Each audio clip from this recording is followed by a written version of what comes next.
안녕하세요. 포유 환율연구소입니다. 오늘은 플랫폼 기업에 대한 얘기를 하고자 합니다. 왜 갑자기 이 얘기를 끄집어내느냐 하면요. 최근에 이제 정부가 플랫폼 기업에 대한 그 규제 움직임을 이제 어떻게 보면 보였잖아요. 그러니까 뭐 구체적인 규제 내용도 없는데도 불구하고 가격이 큰 폭으로 하락했거든요. 근래에. 그렇다면 이걸 어떻게 해석할 것이냐는 거죠. 과연 이것이 무슨 그 규제 하나만으로 가격이 그 정도로 변동할 그런 내용이냐는 거죠. 그렇다면 우리 국내 플랫폼 기업이 지금 규제 받을 내용이 많다는 얘기거든요. 만약에 시장이 그렇게 평가한다면. 그런데 그것은 넘어야 될 산이에요. 어차피 그거는 해결을 해야 될 문제입니다. 개인정보보호 문제도 있고 조세 얘기도 이제 나올 거예요. 사실 인터넷 기업이 한국은행 통계나 통계청 통계 등을 공짜로 갖다 쓰잖아요. 그런데 세금을 크게 부담하지 않거든요. 정부 입장에서는 조세를 가지고 한국은행을 유지하고 그죠? 통계청을 유지하는데 그걸 공짜로 갖다 쓴단 말입니다. 그럼 세금 옳게 안 내면 형평성에 안 맞다는 거예요. 조세 형평성이 안 맞아요. 그러니까 세금 규제 얘기도 나올 거예요. 그 다음에 이제 제가 강조하는 것이 지금 플랫폼 기업은 인터넷 기업인 동시에 빅데이터 관련 기업이에요. 그런데 지금까지는 빅데이터가 아니고 제가 볼 때는 스몰 데이터예요. 빅이라는 말은 정보의 질도 포함하고 있거든요. 근데 정보의 질이 나쁘면 스몰 데이터예요.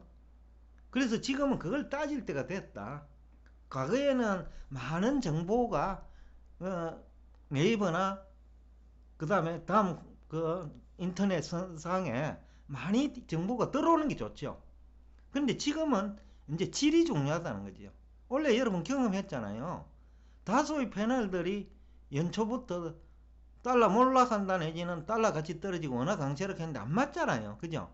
또 중국 증시 매력적이라고 했는데 중국 증시가 제일 위험하게 돼버린 거예요. 지금 이제 한 6, 7개월 지내고 나니. 그게 그 중국 정부가 지준율 인하를 했음에도 불구하고 8월 PMI 지수죠. PMI 지수가 자신 직수로 합니까? 중국에서는.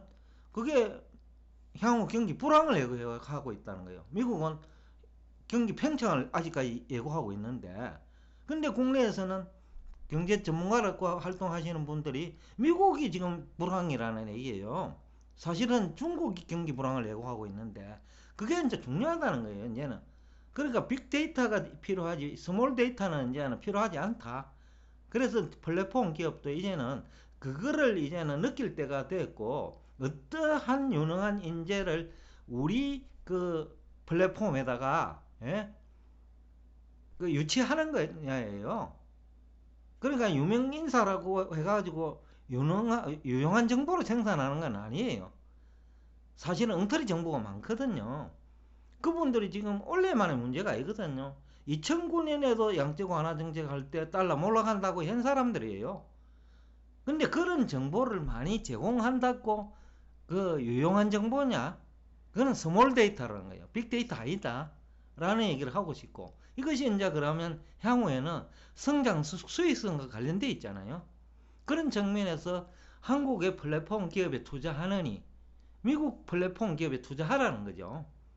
경쟁력이 완전히 다르다는 거거든요.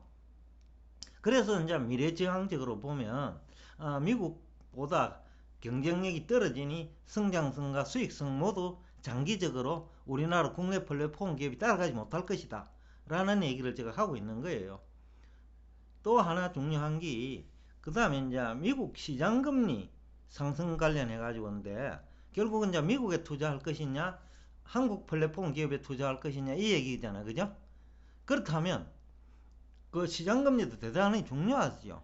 그러면 달러 약세와 강세와 연결되어 있잖아요. 만약 시장금리가 그 경기가 회복되면서 살아난다면 시장금리 올라간다면 달러 강세 요인이거든요. 그럼 워낙 약세 요인이죠.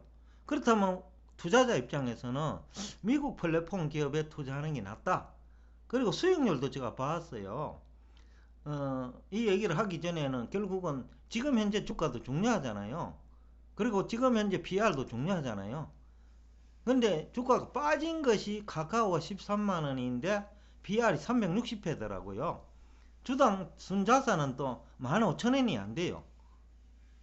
그러니까 너무 비싸다는 거죠. 미국 기업과 비교할 때. 네이버도 마찬가지예요. 주가는 41만 원인데 PR은 65배예요. 주당 순자산은 5만 원이 안 돼요. 너무 비싼 거죠. 그러니까 미래의 가치를 반영한다 해도 너무 비싸다는 거죠. 근데 구글이나 페이스북 8월 평균은 PR이 약 한 30배밖에 안 되거든요. 또 미래의 가치, 아까 제가 얘기했잖아요. 인터넷 기업이면서 빅데이터 관련 기업이다. 그렇게 본다면 구글이나 페이스북을 따라가지 못한다. 그러면 그까지 감안한다면 미국 그 플랫폼 기업과 비교할 때 국내 플랫폼 기업은 너무 고평가되어 있다. 이 얘기를 할 수 있을 것 같아요. 그 다음에 또 하나 얘기하고 싶은 거는 이제 한국 정치는 이제 중국 경제하고 밀접하잖아요. 그리고 중국 경제가 부정적인 영향을 미칠 때, 그러니까 중국 경제가 불황을 예고할 때, 원래처럼 그럴 때는 한국 정치도 부정 영향을 받거든요. 그러면 플랫폼 기업도 영향을 받게 돼 있다는 거죠. 그런 측면에서도 국내 플랫폼 기업에 투자하는 것보다는 그 다음에 미국 그 플랫폼 기업에 투자하는 게 상대적으로 안전하다. 지금까지 이제 제가 한 얘기가 이제 앞으로는 굉장히 이제 빅데이터 이익이 강조될 거예요. 플랫폼 기업도. 아, 나 네이버에 들어가 있는데 그 쓸모없는, 쓸데없는 얘기 너무 많더라. 이 얘기 하는 사람이 있을 거고, 그죠? 또 일부는 다음 에 가서 지금 검색해보니 참 쓰레기 정보뿐이더라. 이 얘기 나올 수 있다는 거예요. 또 반대로 구글에 가서 검색해보니 아, 그거 좋은 정보 많더라. 그죠? 그럴 수 있거든요. 이제 그런 시대가 됐다는 거예요. 그리고 이제 경쟁업체도 이제 등장할 거예요. 왜냐면 빅데이터가 중요하다면. 그러면 인재 풀을 얼마나 많이 그 플랫폼 기업이 유능한 인재 풀을, 그러니까 유명한 사람이 아닌 유능한입니다. 쉽게 하면 돈이 되는 얘기를 하는 사람. 엉터리 얘기를 맨날 해갖고 데이터만 갖다 대면 그건 빅데이터가 아니고 스몰 데이터거든요. 통계 많이 갖다 넣는다고 해가 빅데이터 아니에요. 빅데이터라는 말 속에는 정보 해석 능력도 들어있는 거예요. 분석 능력도 들어있는 거예요.